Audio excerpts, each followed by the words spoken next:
What do you know? What do you know, YouTube?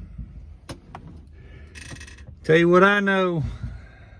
First load of the week, dropping it off right now. So, got a little load update. This is probably my third time trying to do this video, and we're just going to do it this time. I had an APU sitting next to me that was running, and it was just drowning me out. So, they're in my trailer now unloading me, so there might be a little bouncing around. We might hear a little banging around back there, but we're going to roll with this either way. So, we left off. I was in Oklahoma City last Friday, dropped that load off.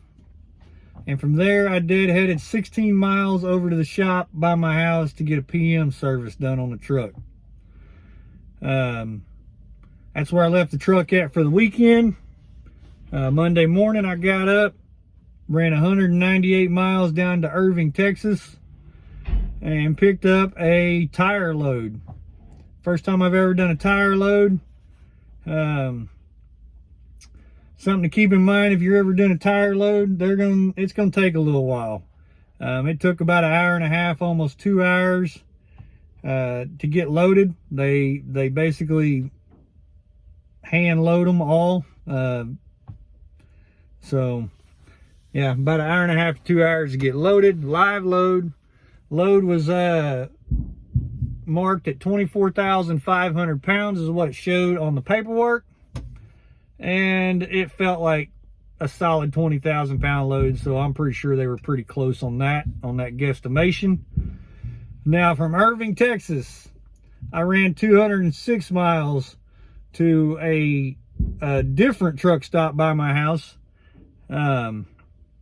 So a little out of route, but I had to park somewhere, so I figured, I might as well go to the house, eat dinner with the family one more night, and get a shower in my own shower, sleep in my own bed, So 206 miles to the house, and then this morning I got up and ran 108 miles up here to Tulsa, Oklahoma. So with the out of route mileage, I had a total of 528 miles on this load. I averaged 8.7 miles to the gallon, and the load paid $886.16. That's $1.67 a mile.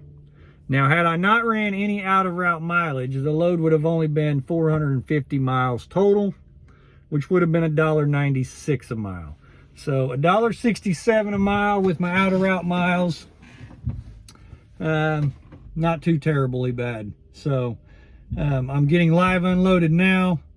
I figure it took them about an hour and a half, 2 hours to get loaded. It'll probably take about the same to get unloaded.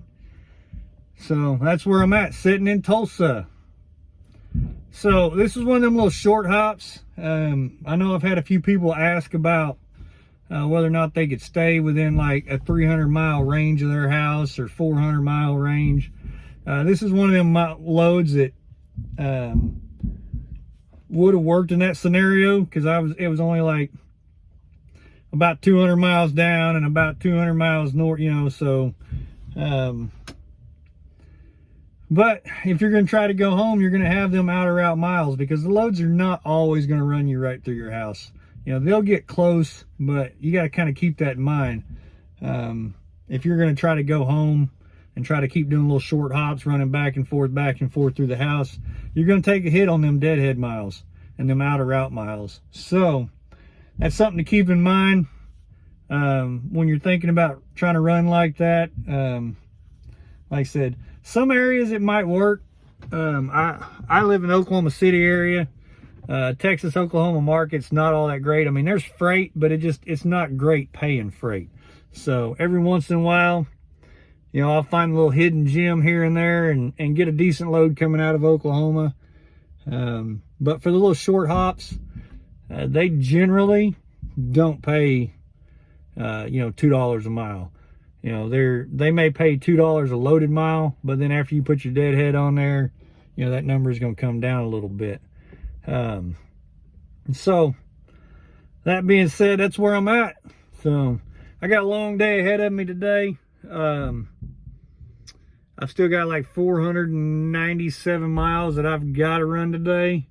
So I'm going to have a 600 mile day. I'm going to have to get out in the left lane and let my old let my old cape flap in the wind a little bit today. I don't generally run like that. I don't like to run like that very often. But in order to make the next two loads line up like they need to, I've got to get to where I'm going today. So there's no parking up and finishing out in the morning. So that being said, I'll have an update on that load tomorrow.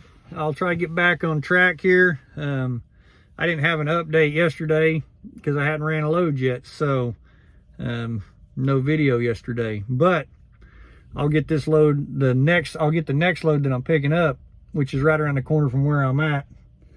We'll get that off by this evening, and I'll have a load update on that tomorrow. So that being said, like always, y'all hit that thumbs up, hit the subscribe.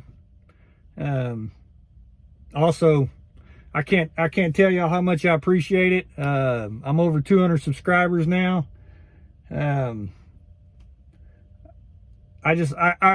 didn't expect this channel to really do much. I just wanted to put a little information out there, show some different rates, what's possible, you know, running the Schneider board. You know, and I'm not the best at it. Probably not the worst at it either.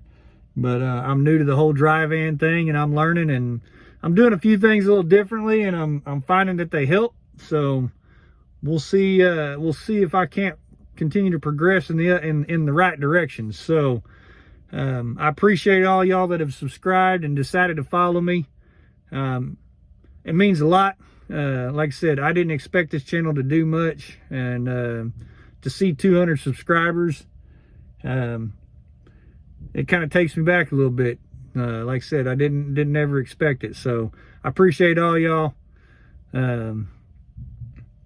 Continue to watch. I mean, I'll continue to put stuff out as long as people continue to watch. So got a few videos in mind that I need to knock out. I've got a couple that I've been meaning to do. Some of them I wanted to kind of get a little bit more time in the situation before I put a video out and, you know, put my opinion on something. But so keep your eyes open for a couple new videos coming. I'll probably knock them out here in the very near future. So like I said, hit the thumbs up, hit the subscribe, and I'll quit rambling. Y'all be safe. Keep the rubber down, shiny side up, and I'll see y'all around.